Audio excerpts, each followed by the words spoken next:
Interpelación. Soledad Boneto. Gracias. Buenas noches, Felipe Rocío. Buenas noches, Felipe. Fin del Senado. Se acaba el Senado, la propuesta constitucional que será votada por todos nosotros el día 4 de septiembre de manera obligatoria le dice adiós al Senado, le cerró la puerta. Pero el Senado la verdad es que ha dado razones para que se cuestione también su ejercicio y sus propios miembros, ¿no? Voy a poner dos aquí. Una es que ha habido senadores involucrados en graves casos, ¿no?, de corrupción política y de financiamiento, además irregular de la política. No necesitamos mencionarlo, creo que eso es de juicio y conocimiento popular. Y lo segundo es que el Senado efectivamente muchas veces duplica las funciones que tiene la Cámara.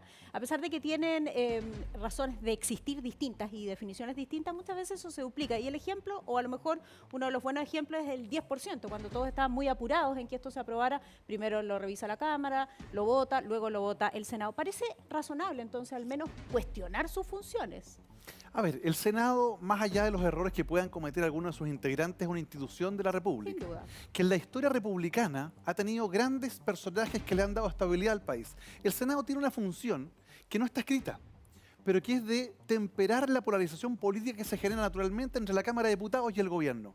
Por eso es que se pensó que los senadores tuvieran más tiempo que los diputados, para efecto de no estar en la vorágine electoral, pensar el país un poco más allá. ¿Por qué? ¿Piensan más, en más tiempo, piensan Porque cuando mejor? se tiene más tiempo ¿Ya? y no se depende del gobierno de turno, se puede legislar pensando en el Estado más que en el gobierno de turno. Primer punto. Segundo, en el Senado yo fui diputado y fui senador. Senador. Y además Año desde el 2003. gobierno me tocó trabajar con ambas instituciones. Y hay gente buena y gente mala en uno y otro lado. Y en la convención, ¿para qué decir? Buenos y malos también. Como en todas partes. Como en todas partes. Entonces, ¿qué es lo que ocurre? Fíjese, usted, voy a poner un ejemplo muy práctico. Cuando el actual presidente de la República era diputado y el ministro Jackson eran diputados, presentaron un proyecto para reducir las dietas de los parlamentarios. Ese proyecto fue aprobado por una amplia mayoría en la Cámara de Diputados. Llegó al Senado, lo agarramos, miramos y nos dimos cuenta que si ese proyecto era aprobado tal como venía, se le bajaba el sueldo al 80% de los trabajadores de la salud. Entonces, en hicieron medio de la un pandemia. trabajo. Corregimos, ¿por qué? Porque le modificaban el sueldo a los subsecretarios y no se daban cuenta de que la ley de base de prestación del Estado bajaba los sueldos hacia abajo. Me quedó clarísimo. Lo corregimos y bajamos el sueldo de los parlamentarios sin afectar a los otros. Hicieron una corrección, o sea, para el Senado decirlo puede fácil, tener para decirlo fácil, una el acción Senado también actúa correctiva. como un contrapeso para la calidad legislativa. Perfecto. ¿Y no será que está defendiendo el Senado una institución a la que usted perteneció el año 2013? Propio Jaime Baza dice, no hay que mirar esto desde la óptica de los senadores que pierden su trabajo. ¿Hay preocupación del mundo político por la cantidad de cupos que se acaban? Oiga, ¿Ya no yo están renuncié disponibles? voluntario, podría haberme reelegido por 8 años más. Sí.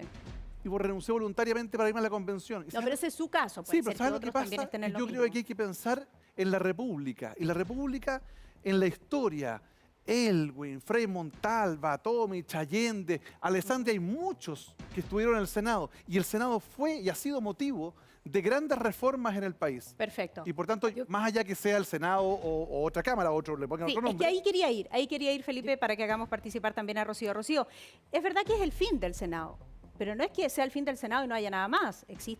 Existe, perdón, la Cámara de Regiones, ¿no? La Cámara de Regiones, voy a leer parte de esto, una instancia integrada por representantes regionales, participa en la tramitación de leyes de acuerdo regional, así se llamarán las leyes que deben ser tramitadas por el Congreso de Diputadas y Diputados, pero existe la Cámara de Regiones. Entonces, ¿por qué oponerse a la eliminación del Senado si podemos dar paso a la Cámara de las Regiones? Sí, gracias Soledad por la pregunta. Sabes que yo soy de la región del Biobío, he vivido siempre en Concepción, en Talcahuano, en Chihuayante, y fíjate que lo que hace el borrador es justo aquello que no prometieron.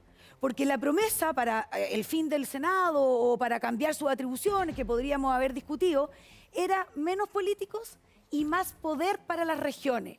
Cosa que yo estaba feliz, muy entusiasmada con esta discusión, justamente porque me interesaba tener que las regiones, que las personas del norte y del sur tuvieran más influencia nacional en ¿No las la decisiones tendrán? que se... ¿No la tendrán? Y con la Cámara de las Regiones no sucede eso. Fíjense que tiene una atribución exclusiva ahí en el 255, una. Pero Y participa es en las una- leyes de acuerdo regional, participa- de manera que la voz de los ciudadanos también esté mejor representada en esa propia Cámara Regional. Sí, Sole, participa en algunas materias, pero fíjense que en las materias que a la gente le interesan, como por ejemplo en los derechos sociales, en materias de ingreso mínimo mensual, en materias de orden, en materias de pensiones. La Cámara de las Regiones, dicho en palabras sencillas, no tiene pito que tocar. Entonces, la influencia, esta promesa de que las regiones íbamos a participar más, íbamos a tener influencia en las decisiones nacionales, no es tal. Es falso, según usted. Sí,